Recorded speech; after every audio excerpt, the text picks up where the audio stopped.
Hi అండి. ఎంతో tasty అయిన ఎగ్ పాస్తా అండి. ఇది పిల్లలకి, పెద్దలకి అందరికీ చాలా ఇష్టమవుతుంది గదా! ఒకసారి ఇలా ట్రై చేయండి.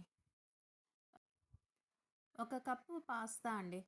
పాస్తా మనము ఒక బౌల్‌లో వాటర్ వేసుకునేసి బాయిల్ చేసుకుందామండి.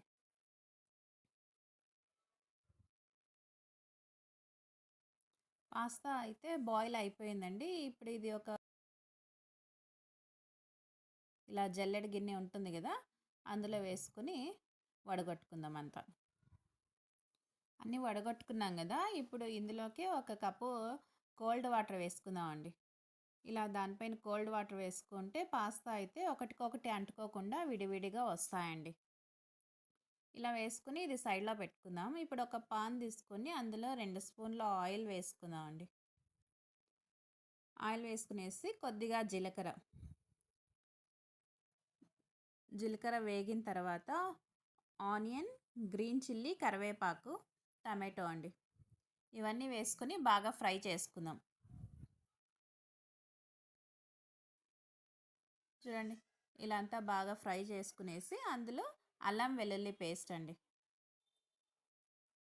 కొద్దిగా అల్లం వెల్లుల్లి పేస్టు వేసుకుని కొద్దిగా ఫ్రై చేసుకుందామండి. పచ్చివాసన పోయేదాకా కొద్దిగా ఫ్రై చేసుకుందాం. ఇప్పుడు ఒక హాఫ్ స్పూన్ పసుపు, రుచికి సరిపడా సాల్ట్, చిల్లీ పౌడర్, ధనియా పౌడర్ అండి ఒక స్పూన్, కొద్దిగా గరం మసాలా, కొద్దిగా సాంబార్ పొడి వేసినానండి. సాంబార్ పొడి వేస్తే పాస్తాకి చాలా టేస్ట్ వస్తుందండి. అందుకే కొద్దిగా ఒక హాఫ్ స్పూన్ సాంబార్ పొడి వేసినాను.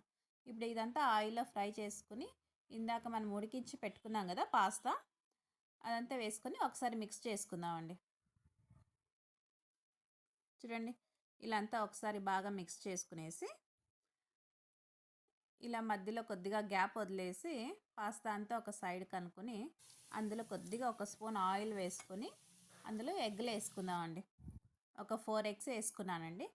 కొద్దిగా సాల్ట్, ఆ ఎగ్ చప్పగా అవుతుంది కదా, అందుకే కొద్దిగా సాల్ట్ వేసుకొని అది ఫ్రై చేసుకుంటున్నాను ఎగ్. చూడండి. ఎగ్ అయితే బాగా ఫ్రై అయింది కదా, ఇప్పుడు పాస్తాలో అంతా మిక్స్ చేసుకుందాం. ఇలా స్లోగా కలుపుకుంటూ ఒకసారి అంతా బాగా మిక్స్ చేసుకుందామండి. చూడండి. ఎగ్, పాస్తా అంతా బాగా మిక్స్ అయిపోయింది కదా, ఇంకా ఇది రెడీ అయినట్టే అండి. ఒక సర్వింగ్ బౌల్‌లో తీసుకుందాం. ఎంతో టేస్టీ అయిన ఎగ్ పాస్తా అయితే రెడీ అయిందండి. మీకు లైక్ అవుతే ఒక లైక్ చేయండి, సబ్స్క్రిప్షన్ చేసుకోండి.